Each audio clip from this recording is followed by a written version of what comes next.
Welcome to another episode of the Loadout Music Podcast, featuring in-depth interviews with a wide range of music personalities, from rock and roll Hall of Famers to Grammy winners and today's rising stars. Recorded from the Old Rock House in St. Louis, Missouri, here's your host, Aaron Perlut. Welcome back to the Loadout Music Podcast. As always, I'm your host, Aaron Perlut, and today I am joined by Drew McManus, who is the front man of the incredibly unique band Satsang. Drew, thanks so much for joining us today. I really appreciate you being on. Yeah, man. Thanks for having me. So I think if there's one place we need to start today, and I think it's what everyone in America is wondering, is why is Parker Brown shit company? Parker's my best friend. Yeah. And he's actually the most delightful of company, but it's fun to bust his balls because I feel like he's so loved and revered by everyone that I have a duty to keep him in check. So I gotta make him feel shitty every once in a while. Right on, man. I get it. So you know, I have been listening to a lot of your music, and I find you to be a fascinating artist in that it kind of reminds me, the diversity of your sound and styles reminds me of a couple different Ben Harper records, in that sometimes he does a record where he has like 8 different styles within one album. And I eventually want to get to that, but I'd like to first start with you, in that I know you're originally from Montana, but you spent a lot of time growing up in, I think, Chicago and Des Moines. So Yep. talk to me a little bit about growing up and where you first discovered music. Well, I was born in Billings, Montana, and my family was third generation cattle folks in the Bull Mountains, or I guess I'm third generation. And then my mom took a job in Des Moines when I was 8, but we would come back every summer to work. I'd work on the ranch and I'd see my dad. And then when I was 16, I moved to Chicago and moved in with my sister. But yeah, as far as music, I was raised on a lot of old country, and definitely hit a place in my teens where I hated it or swore that I hated it, because it didn't feel like my music. It was just what was always on. And yeah, I think the biggest turning point for me musically was when I found the Grateful Dead. There was like a freedom and a looseness and magic to that band that really just set me on fire, and not just being a band, but they were like this weird cultural phenomenon, yeah, that was probably the most pivotal thing for me, was when I found the record American Beauty by the Grateful Dead. Kind of spun me all the way out. Which is funny, because a lot of people, when they get into the Dead, it's not through their recorded music, even though I think American Beauty is actually a terrific record, but it's typically through their live shows and the jam sessions and just that experience that was a Dead show. And honestly, I've never been to a Dead and Company show, so I imagine it's pretty similar. But I've been to probably, I don't know, 10 or 15 Dead shows, being Oh, God bless you. Being that I'm old as fuck. So well, what's funny is a fellow that my mom worked with, this man named Sean, or I hope he's out in the ether seeing what I've done with myself. He was a pretty straight-laced fella, but he wasn't when he was young. And I remember my mom had a barbecue with some work friends, and he came over and told me how he had gone on tour with the Dead. And I told him how much I was into them, and then he gave me 6 or 7 shoe boxes full of tapes that were live Dead shows. So yeah, that was also another deep dive. But I think the records don't, to what you're saying, I don't think the records get enough love. I think American Beauty and I think Working Man's Dead are 2 of the finest American records that have ever been made. I think they're just like, they're such a timestamp. The Grateful Dead is the most American band of all time, and I just love them so much. But I could spend 3 hours telling you why I love the Grateful Dead.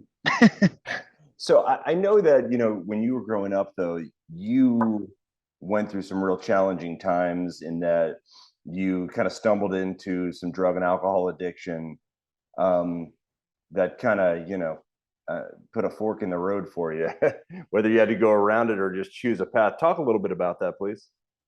Well, I grew up in a really abusive household. My dad used to kind of kick the shit out of us for drill, my stepfather that raised us. And only me and my brother, not he had another son with my mother.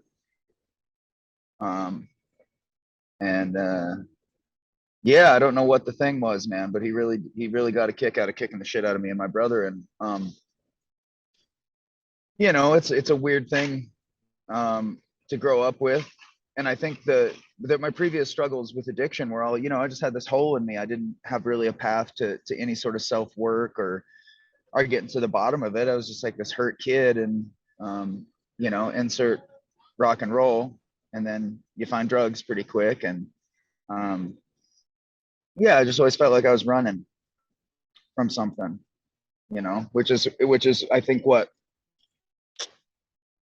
was really the catalyst for addiction, was just not wanting to feel anything.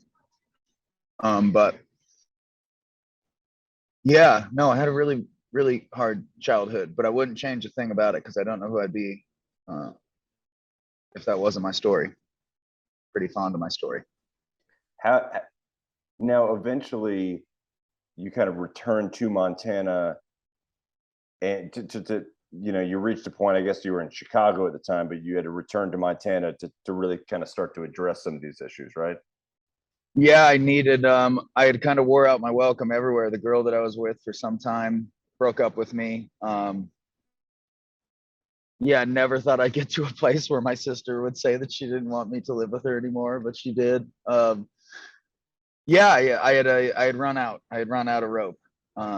So yeah, I came back to Montana, and initially the plan was that I was going to treatment just to kind of appease everyone. It's like, okay, well, I'll go to treatment, and then I'll come back to Chicago and try and win this girl back.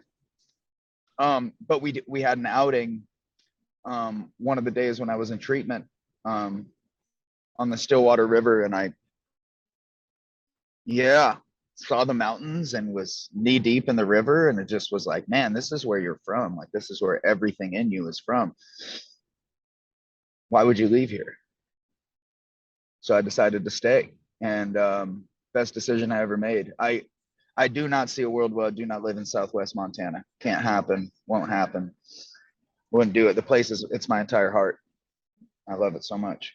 How did that decision help you kind of, I guess, address the addiction or come to grips with it? Well, I went through treatment, and then, for me, it's just important for me to be busy. And when I got cut loose from treatment and I moved up to the Beartooths, I got into rock climbing right away. I got a job at the ski hill. I got a job at the climbing shop. So my whole life began to revolve around, I was just a dirtbag, which was kind of always what I assumed that I would end up doing. When I was in my mid-teens, I would always tell everyone, I'm going to be a touring musician, but I'm going to live in a small mountain town in Montana, and I'm going to rock climb, and I'm going to ski, and I'm going to fly fish. I'm going to do all these things. And that is my life. That is what I do. But I think for me, it was the mountains really kind of healed that hole. And then, my partner of 12 years is a psychotherapist, and did wonders for me to start looking at my shit and sifting through it and healing it rather than running from it, Yeah, I could certainly understand. I gave up drinking almost 4 years ago, and minus the alcohol, it allowed me to start to address some of the underlying issues that have been driving the way I was using alcohol. It wasn't necessarily an addiction, because I just walked away from it, but it was more the way I used it, and I couldn't start addressing the challenges until I got the alcohol out of the picture.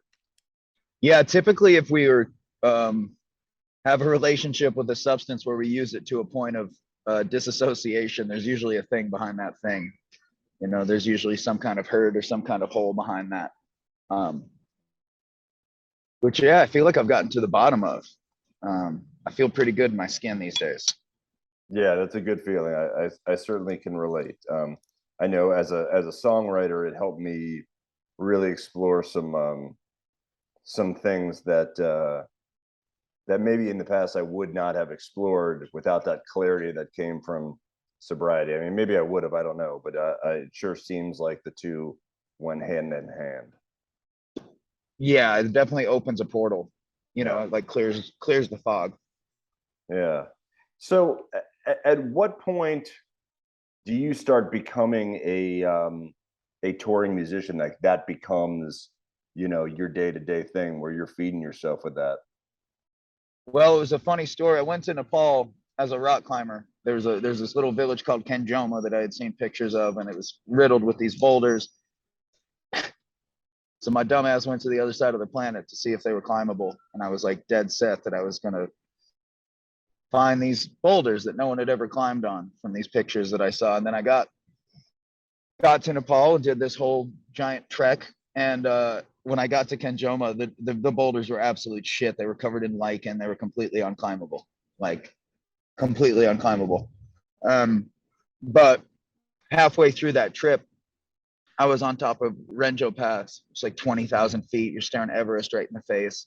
I had this very beautiful moment. I like smoked some hash and pulled out my journal, and it kind of hit me that that was the halfway mark of the trip. And it was like, okay, once I start walking down, I'm on my way home. So like, what's the plan? What am I going to do when I get home? I just saved up all this money and spent all of it to come over here to Nepal. And it just hit me on the walk that day that it's music, that it's always been music. That's what I told everyone I was going to do. And so I kind of got right after it. And it was a hell of a trudge. You know, you start a music project and you're trying to book it. You play a lot of like 3-hour brewery gigs. It's miserable. You know, yeah, it's absolutely fucking miserable. Yeah. I got to play at a wine shop last night for a private party, and it's not what you think you're gonna end up doing when you become a musician. And you're like, dude, I'm gonna play rock and roll and you know, have what I want, the lifestyle I want. And the next thing you know, you're sitting in a bar and nobody's paying attention to you, right? Yes. So it's a funny thing, you know, like we have where were we we were like in Oklahoma City. I think we did 200 people. And I was really bumming about it. And then I had this just hilarious self-check where I was like, motherfucker, you spent all day on a tour bus. You got a 5-piece band out here, a sound guy, a tour manager. Your literal only job is to get on stage and play songs with your best friends. And there's 200 people here that came to see you do that, and you're pissed about it, you know. And we're you know, I think in any iteration of the entertainment industry, you're in this like thing of comparison all the time, where you're like, well, why aren't I selling 2,000 tickets? I write really good songs. But this tour has been a great reminder to me of just that I'm real grateful for where I'm at, because I remember where I came from, which is, you know, being background noise at a brewery on a Wednesday for 3.5 fucking hours. No, I you know, we've had other guests on this show that I've talked to, guys that are touring musicians that have record deals. That I remember we had one guest, Sam Morrow, who said, yeah, there's nothing like going to Oklahoma and playing for 25 people. And you know, I a couple weeks ago I opened up for you know, a pretty well-known Americana singer-songwriter, and there might have been 15 people in the room. You know, he was getting paid regardless, but I was just opening for him with like solo, not with my band. So, you know, sometimes you never know.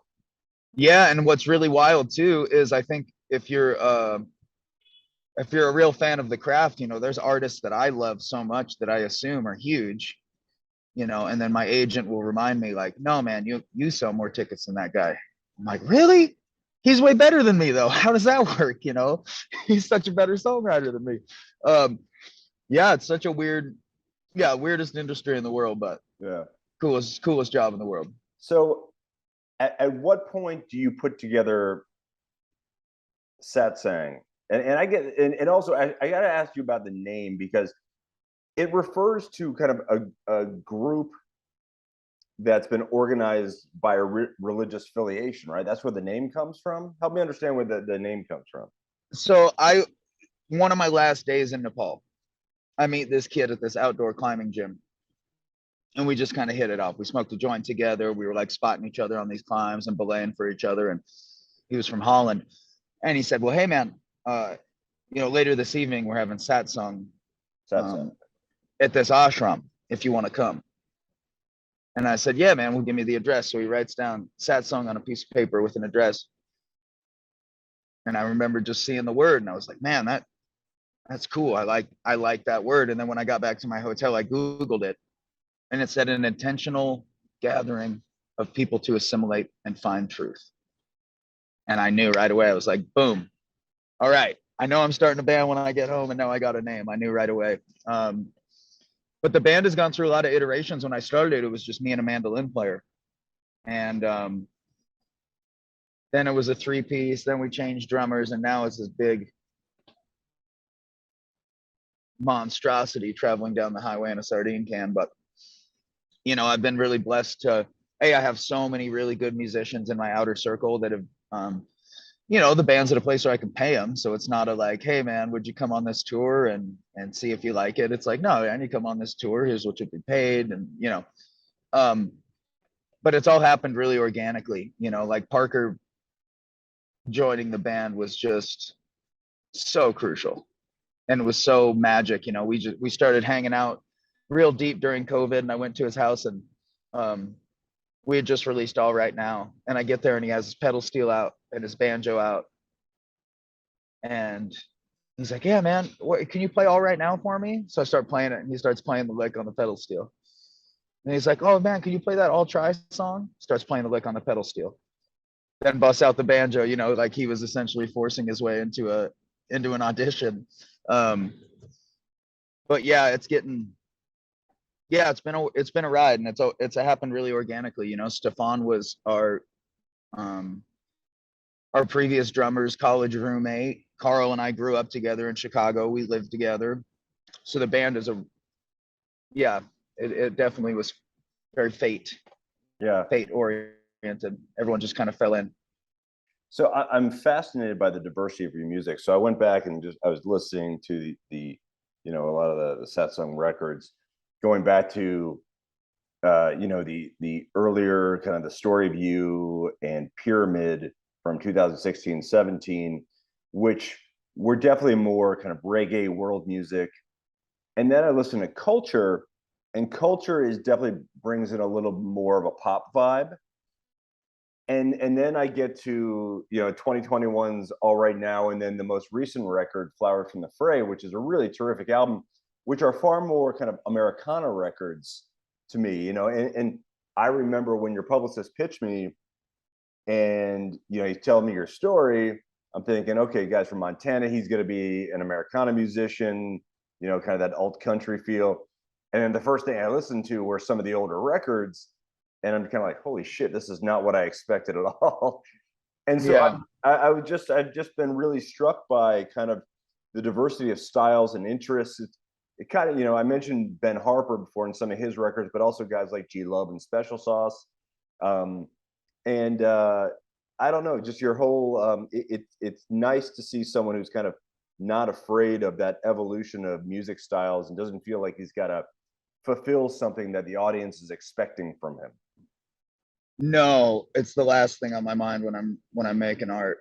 I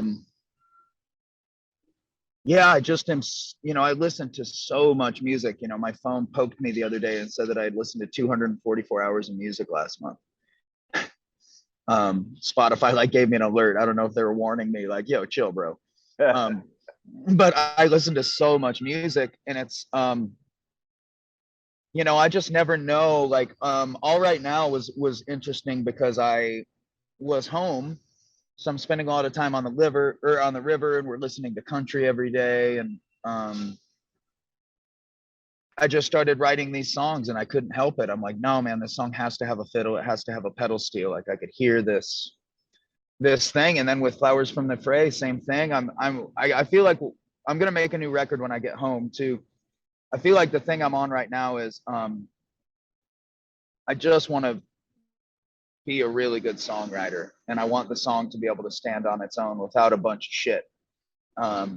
So stripping it back feels like the move. And the magic is when we go on tour, we're the 5-piece band, the boys will make it whatever the hell they want to make it. You know, like some of our like most mellow songs on Flowers from the Fray have like dueling slide parts when we play them live, you know, and they're these like super heavy, like almost Skinner-esque rock songs when we play them live. So yeah, I'm just at the beck and call of the muse. I don't know what she's gonna give me. I'm just here for it and pull out the notebook. So let me ask you about your writing style. You know, I know how I write music, and that is usually I'll do it on an acoustic guitar. I'm just thinking about the rhythm and the melody, and then you know, and I'm pairing it with some kind of words that either I'm writing in real time or I've written before, and I've been looking for that perfect composition. But then I'll, you know, bring those things to the band, and then, you know, the licks that the lead guitarist might lay down could be completely different from what I thought, and the bass and the drums. And is that how you find that you write more often, or is it different? Well, sometimes I know exactly what I want to hear. That was what was weird with All Right Now. I knew every song. I knew exactly how I wanted to hear. I actually had this really beautiful moment when we, you know, I wasn't a dick about it, but I was pretty firm, and I knew exactly what I wanted All Right Now to sound like. And From and I Go in particular, I wrote that song on a rock in the middle of the still water and heard it. I get misty just thinking about that. Heard it finished. And when we got in the barn, we were on like day 3 of tracking, and Carl was like, hey man, we have everything. I have all the stems. I'm going to make us a little rough mix and I'll put it on the monitors. And when he hit play, I just started bawling to hear something actually realized as you heard it, you know, 6 months prior when you wrote the thing on a damn ass rock in the middle of the river. And so sometimes it's like that. More recently, I'm so unattached to outcome. I just want the song to be good, and then I trust that, you know, the elite caliber musicians around me will sprinkle crack on it for me. You think people get too tied into lyrics? Do you think they're all more listeners are looking for a big hook and catchy, you know, a catchy melody? What do you think? I guess based on what you were saying earlier, you don't really give a flying fuck. You're more interested in like whatever's kind of pushing your buttons at that time, right? Yeah, I don't really give a shit. I like, if I can write a song and objectively, because I know the people that I look up to as songwriters, you know, like Ray LaMontagne and John Craigie, and you know, I know what a good song is. And so when I hear, if I can write a couplet or a verse where I go, damn son, then that's it for me. The listener, I just don't think about them, because I just am like, well, if I'm only creating from this place and only putting things out that I can feel in my chest, then whoever's listening to it should probably feel that too. Well, and music and art for that matter is such a subjective thing too, in that, you know, what one person likes another person might absolutely hate. You know, some of my closest friends love The Cure, and it's just not my jam. I But like The Cure too. Yeah. yeah, You know who's another one? Jeff Buckley. I was hanging out with a friend last night. I'm a huge Jeff Buckley fan. And I was trying to show her Jeff Buckley, and she was just like, I don't get it. I don't like this. And I was like, you know, yeah. And for me, for someone to say they don't like Jeff Buckley, I'm like, well, what the fuck? But yeah, you know, Jerry said something that I really liked about the Grateful Dead. He said Grateful Dead is like licorice. Not everyone likes licorice, but the people that like licorice fucking love it. You know?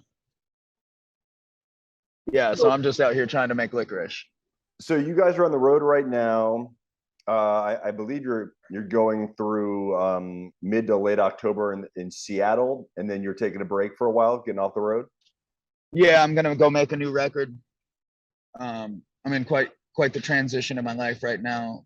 So yeah, I'm gonna hunker down in Livingston for the fall and winter, and yeah, make another record. It seems like the thing. I've written 8 songs since I left home on this tour, so and I'm real fond of all of them too. They aren't like songs that I'm just trying to push out. They feel real special. So Do you think it's easy to kind of fall in love with your own music sometimes, like a little too easy? no, I think I'm my own worst critic. I think a lot of what I write is shit. But if I can write 20 of them and I like 5 of them, then that seems to be the method for me. is like the shotgun approach, you know. That works. All right, Drew McManus from Satsang. What have we missed here, man? I think we've covered quite a bit of ground. Yeah, no, I think you killed it, man. Yeah, everyone should go listen to our new record. It's my favorite batch of songs that it's my favorite batch of songs that we have released to date. This next batch of songs that I'm about to record in November are my favorite songs I've ever written. But I love the new record. It means a lot to me. So I hope that everyone can listen to it and find something in there. Right on, man. And then hopefully some new music from you, maybe like next summer. By the time everything That's the plan. done. Yep. Hopefully by May. All right, Drew McManus of Satsang. Thank you so much for being on the Loadout Music Podcast. Thanks for having me today. All right, brother. Take care. Yeah, man. You too.